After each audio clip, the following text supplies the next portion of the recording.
So I just want to make a video of this because there aren't really that many great ones on YouTube, and it was a little intimidating at first, and I probably should have done it last year, and I overthought it and all this stuff. But this is my 99 Mustang with the 3.8 liter, and there's a lot of tutorials on YouTube about how to do your valve cover gasket for a 4.6, but none really for this. So on your driver's side, it's really easy. You just take all these 8mm 5/16 bolts. You might need a deep socket. Well, you will need a deep socket unless you're really good with a wrench.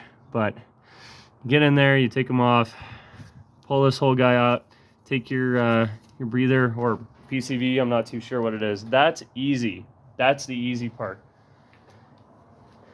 This is more involved. It's more of a headache. So I ended up going and buying a fuel rail takeoff tool. So go in here, and then see, I've still got my gasket. It's just such a headache. So I took off the gasket. I had kind of a miserable time taking off the throttle body. So the throttle body was sitting on here. It's never been taken off before. There's a little ledge. There's a little ledge in here. Where the hell's my throttle body? There we go. So this little ledge on the inside, if you can see it, to take it off if you've never taken it off, I just used the claw, part of a claw hammer, yanked it off after I removed the 10mm bolts, of course. So yeah, I did that. So these guys, unclip them, they just kind of hang out here.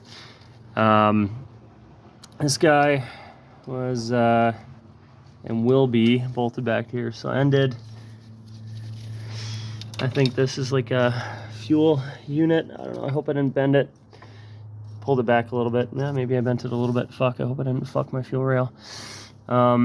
Anyway, so pulled that back so I can manipulate it. Took that guy off. Took that guy off. Did all this headache. Took all the hoses off, and turns out that if you have AC on your car, and mine does, it's just 4 10mm bolts, and this guy just kind of comes right out. And yeah, it made pulling this, like, I did all of this to get the valve cover off, but it turns out if I had probably just done this, I might have been able to get away with not even taking off the fuel rail and just sliding this guy forward. So anyway, I hope this helps somebody, and I'll show you when I'm done.